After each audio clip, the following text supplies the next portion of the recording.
turniketlərə yerləşdirilən üz tanıma aparatlarının azlığı sərnişinlərin işini çətinləşdirir.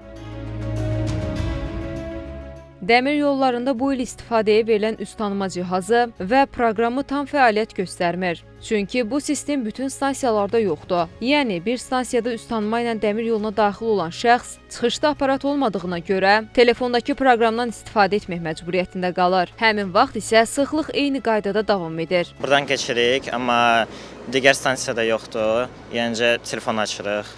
Biraz vaxt itiririk. Birində var, obursunda yoxdur, digərində yoxdur, amma olmağı məsləhətdir də. İnsanlar arxain oldular, rahat olur. Məsəl üçün, burada o cürlə tətbiqi görəndən sonra arxain olurlar ki, yəni o tətbiq orada da var. Amma orada görməyəndə olsa, yəni daha asan olar, yəni insanlar üçün də yəni, vaxt ikisi olmaz. Daha asan, daha əlverişli bir şey olar. Mərhələli şəkildə deyilmişdi, amma hələ də ki, bir şey yoxdur. Amma inşallah tez bir zamanda olar da. Bəzi sərnişinlər isə bildirirlər ki, pik saatlarda proqram vasitəsilə təqdim edilən QR kodla texniki problemlərə görə turniketdə keçmək mümkün olmur. Digərlərində yoxdur, bəzilərində var, bəzilərində yoxdur. O da sıxlıq yaradır, problem olur. İstəyərik ki, hər birində yəni üz tanıma olsun ki, bu da keçən insanlara problem yaratmasın.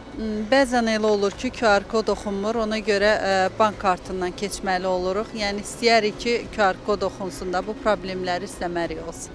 Yəni sosial mediada paylaşma olar da bir post kimi ki, məlumatlansınlar.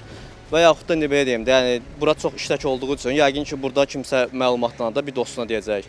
Belə-belə yayılacaq.